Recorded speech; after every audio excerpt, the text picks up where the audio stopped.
One of the most peculiar and yet most inevitable experiences on the path of awakening is the discovery that you are changing in ways that others around you are not. And this creates a very strange predicament. It's rather like what happens when a caterpillar begins to transform into a butterfly while still surrounded by caterpillars who are quite content to remain caterpillars. Now, I want to talk about this because it's something that almost everyone who begins to wake up will encounter. And it can be one of the most isolating, confusing, and yes, dangerous experiences you'll face. Not dangerous in the sense that you'll come to physical harm necessarily, though that has happened throughout history, but dangerous in the sense that you may lose everything that once gave you a sense of belonging, identity, and security. Let me begin by saying that growth is not comfortable. It never has been, and it never will be. When a lobster outgrows its shell, it must shed that shell and expose itself soft and vulnerable until a new shell forms. During that time, it is in grave danger. Every predator in the ocean would love to make a meal of a soft-shelled lobster. But if the lobster refuses to shed its shell, if it clings to the safety of what it knows, it cannot grow. It will remain stunted, confined, unable to realize its full potential. Human beings are much the same way. We outgrow our shells, our beliefs, our relationships, our ways of understanding the world. And when we do, we become vulnerable. We lose the protection of the crowd, the comfort of conformity, the security of being like everyone else. And this vulnerability, this exposure is what I mean by danger. Now, what does it mean to outgrow those around you? It doesn't mean that you've become superior or that you're better than they are. This is a trap that many people fall into, and it's a sign that they haven't really grown at all. They've simply traded one form of ego inflation for another. No, outgrowing others means that you've begun to see things that they don't see yet, that you've asked questions they haven't asked, that you've stepped out of the agreed-upon framework of reality while they remain comfortably within it. Perhaps you've begun to question the values that everyone takes for granted.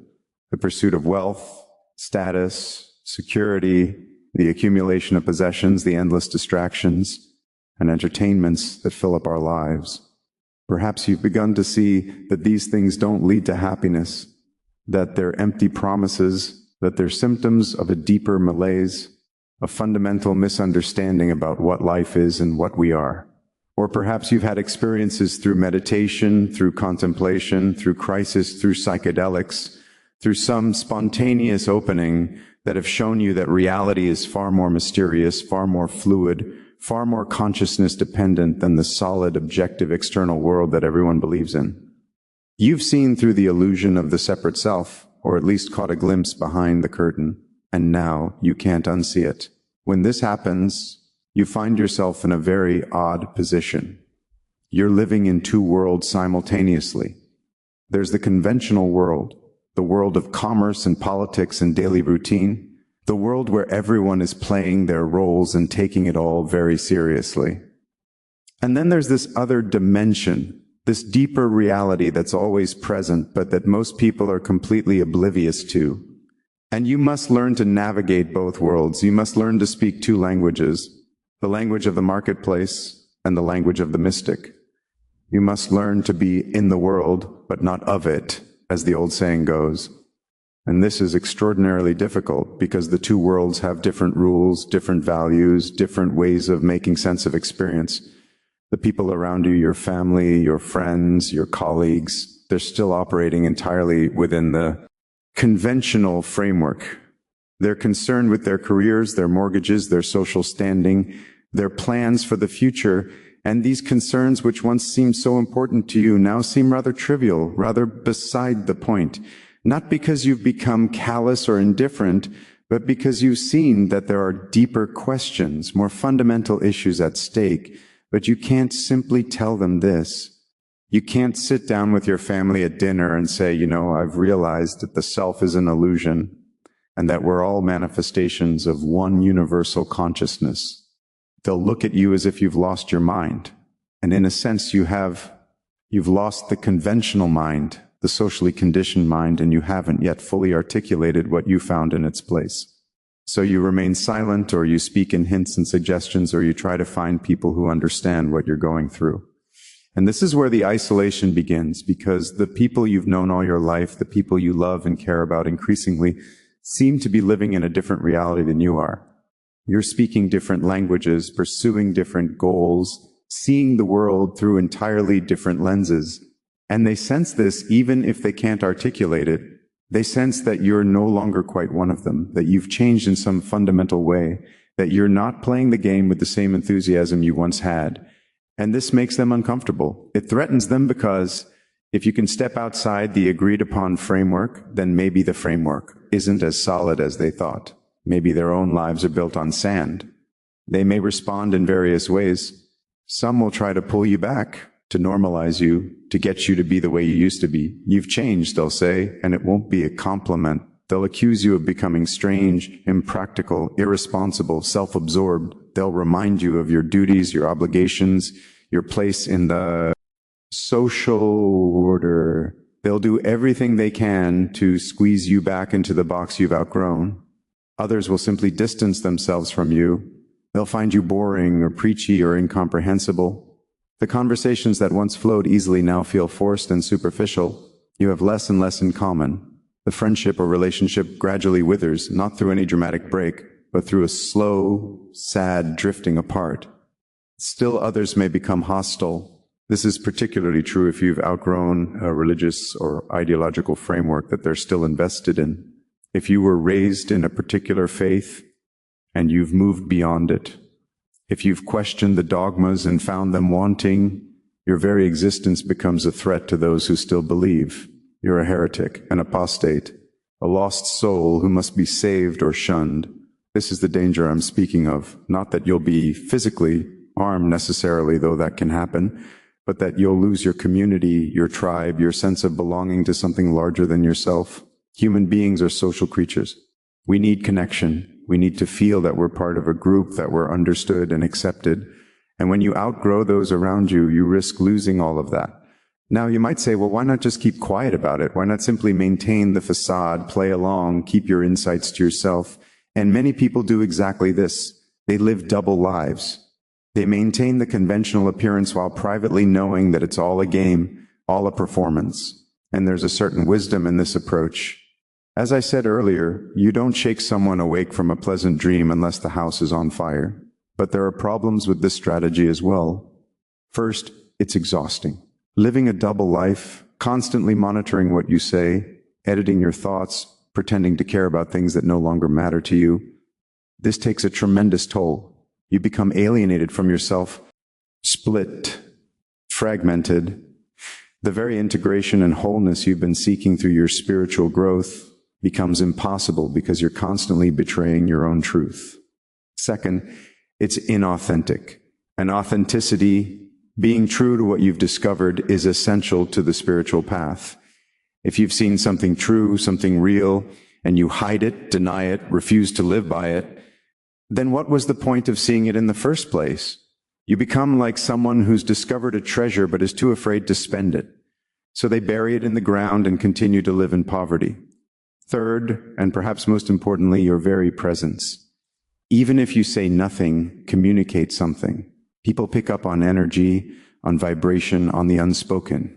If you've genuinely transformed, if you've genuinely outgrown the conventional framework, it will show in 1,000 subtle ways in the quality of your attention, in your responses to crisis and difficulty, in what you laugh at and what you take seriously, in the way you move through the world. So you're faced with a dilemma.